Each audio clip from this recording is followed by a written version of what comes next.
Get ready for the action because Lilly Singh is set to shine. She is preparing to receive the Equity in Entertainment Award at the Women in Entertainment Canada Gala and Summit on May 28th at the Ritz-Carlton Hotel in Toronto.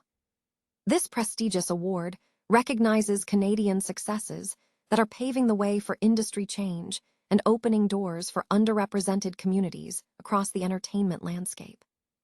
We dive into how Lilly Singh's multi-platform influence, from her work on Doin' It to hosting the CTV quiz show Battle of the Generations, is positioning her as a modern entertainment leader.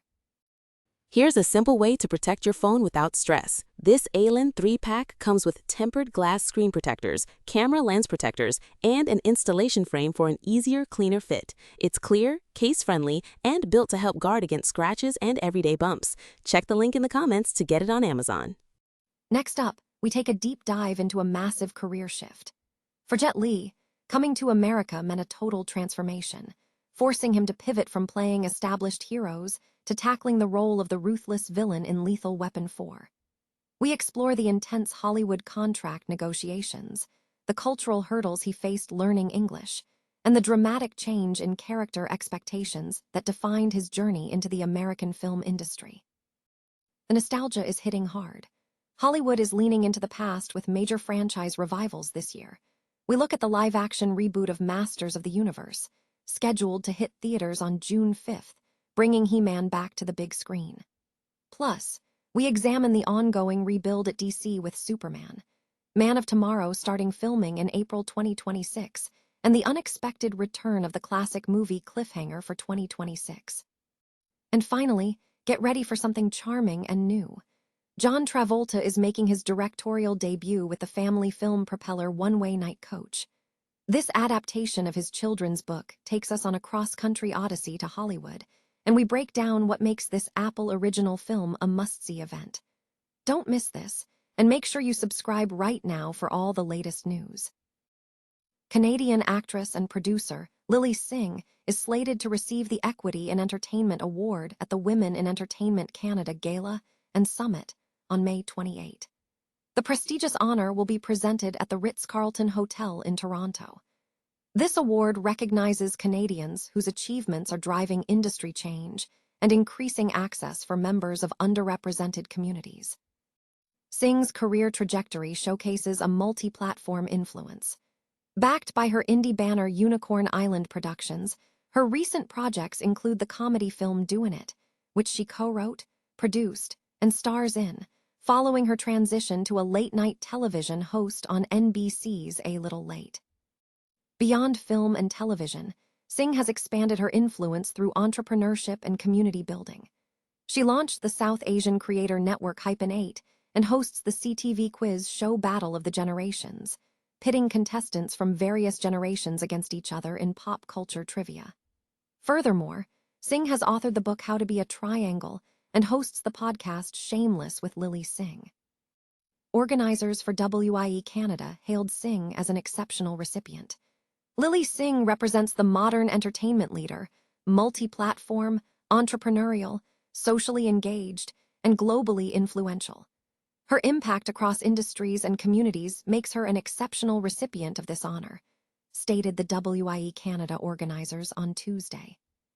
The upcoming 3rd annual WIE Canada Summit will convene top Canadian industry figures across television, film, and music to celebrate the achievements of women leading the industry forward. Singh joins previously announced honorees Rachel Reed, Andrea Martin, Malin Ackerman, and Alethea Arnequick-Barrell, along with Stacey Aglock MacDonald. Additional honorees and speakers are expected to be announced in the coming weeks. Noi Dung Kai Tait. Jet Li's transition from a dominant star in Hong Kong cinema to Hollywood presented a profound shift in career strategy, identity, and personal philosophy. The move to America forced a recalibration, marked by intense negotiation tactics with studios, learning to navigate a new, corporate-driven business landscape, and adapting to a demanding cultural environment. /N, the contract negotiations with a Hollywood studio were characterized by a stark contrast to the Hong Kong industry. Initial offers were substantial, dropping incrementally, which Lee noted as an early indicator of the American business style. This transition involved overcoming significant cultural and linguistic barriers. Lee had to intensively study English, learning the language like a child to prove himself in a market where Asian actors faced limited opportunities. And furthermore, the required character transformation was dramatic. Moving away from his established role as an ethical hero, Lee took on the role of a ruthless triad gangster in Lethal Weapon 4, a character significantly darker than his previous work. This shift, while personally challenging, was viewed as a necessary step to break into the new American market, allowing him to redefine his identity beyond his film career. The operational difference between the two film industries was striking. The Hong Kong system was described as a streamlined, family-run operation with direct input from participants. In contrast, the American system was a massive corporation requiring a complex ecosystem of lawyers, managers, agents, and studio gatekeepers, where creative vision was ultimately subject to corporate approval. Lethal Weapon 4 proved a significant commercial success, leading to a substantial offer of $25 million from a major studio head, solidifying his status as a bankable star. Following this success, Lee returned to playing heroic roles, demonstrating a successful market entry. He maintained a disciplined practice routine, using meditation and mantras on set to manage the intense pressure of the industry. This period of professional striving coincided with a profound personal reckoning regarding mortality.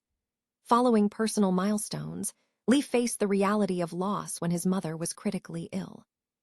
Seeking guidance, he turned to Buddhist texts, specifically the Tibetan Book of Living and Dying, to prepare for the inevitable.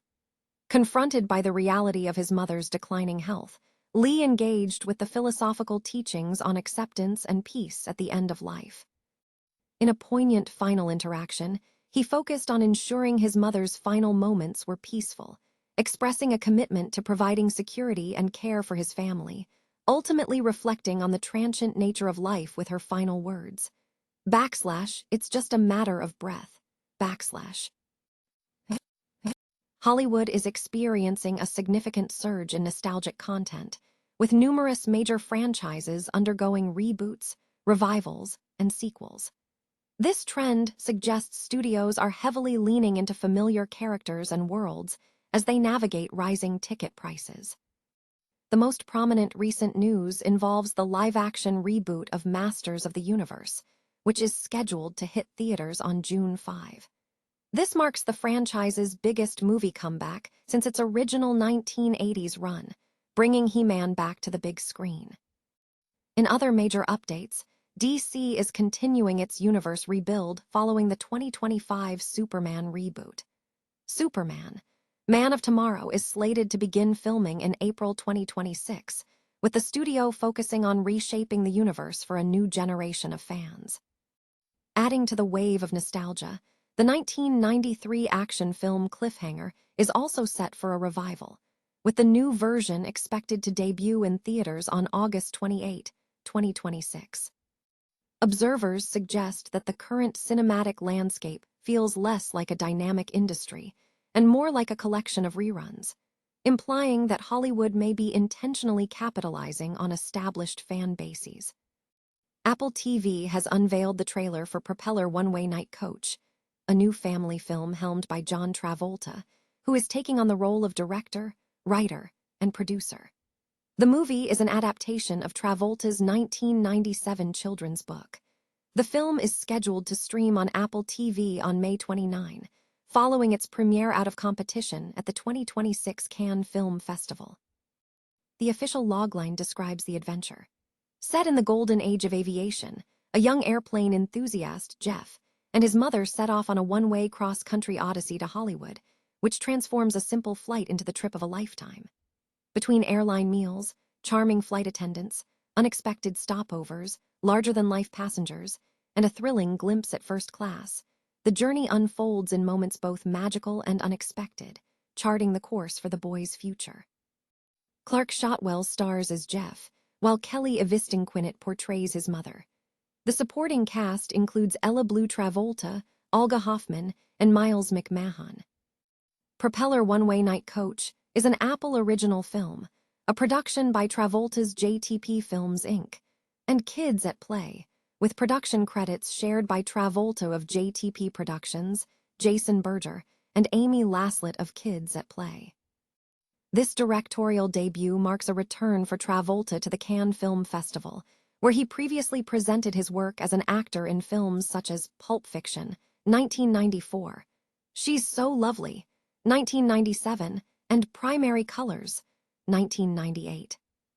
While focusing on directing, the 72-year-old actor remains active in the film industry, with 6 other projects slated for the near future, including November 1963, The Gentleman Thief, That's Amore, and Black Tides.